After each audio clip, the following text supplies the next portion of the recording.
जरा सोचो, एक दिन तुम्हारी आंखें खुले और तुम्हें पता चले कि तुम पास्ट में पहुंच गए, ऊपर से तुम्हारा हथियार भी गायब है। लड़की कैसे बन गया मैं? कुछ ऐसा ही होता है बॉन्ग के साथ। बॉन्ग साउथ कोरियन प्रधानमंत्री के ऑफिशियल घर में हेड शेफ की पोस्ट पर है। शाम के समय उसे बताया गया कि आज चाइनीज एम्बेसडर मेहमान बनकर वहाँ आने वाले हैं। एम्बेसडर को मछली की हड्डी से सख्त एलर्जी है, इसलिए बॉन्ग को सख्त ऑर्डर्स दिए गए कि डिनर में बिना हड्डी के बेहद टेस्टी मछली की डिश तैयार करे। ये सुनते ही बॉन्ग तुरंत अपने काम में जुट गया। रात के समय जब उन्होंने एम्बेसडर को डिनर परोसा तो पहले ही निवाले में खाने में फिश हुक निकला। अब बॉन्ग के सर पर बड़ी मुसीबत आ पड़ी थी। पूरे महल में गार्ड्स उसे ढूंढने लगे। 2 पुलिस वाले तो उसे ढूंढते हुए उसके घर तक पहुंच गए।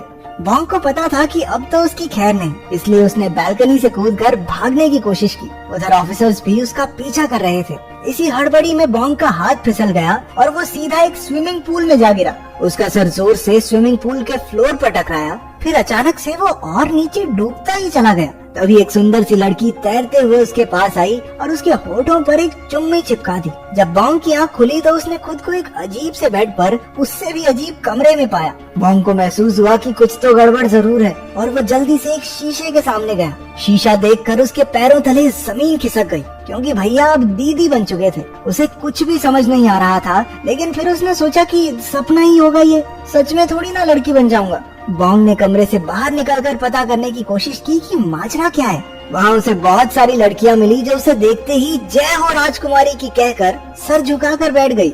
बॉन्ग और कंफ्यूज हो गया और उसने घबराकर बाहर की तरफ भागना शुरू कर दिया। बाहर जाकर उसने नोटिस किया कि छोटा बॉन्ग तो गायब है। ए भगवान, मैं मर क्यों नहीं गया?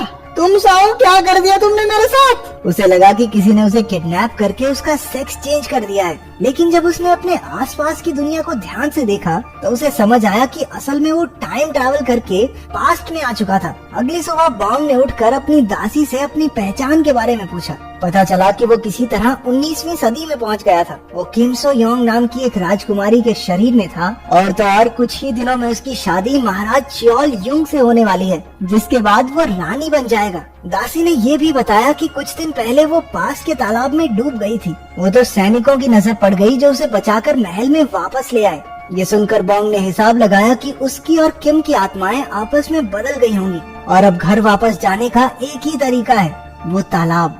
बॉन्ग ने दासी से उसे तालाब के पास ले जाने को कहा। वो तालाब में कूदकर वर्तमान समय में वापस आने की तैयारी में था, लेकिन उसका प्लान मिट्टी में मिल गया जब वो सीधा जाकर कीचड़ में गिरा। बॉन्ग ये सुनकर हताश हो गया, लेकिन उसे पता था कि उसकी मुश्किल का हल पानी ही है। जहाँ भी उसे पानी मिलता वो जबरदस्ती खुद को उसमें डुबा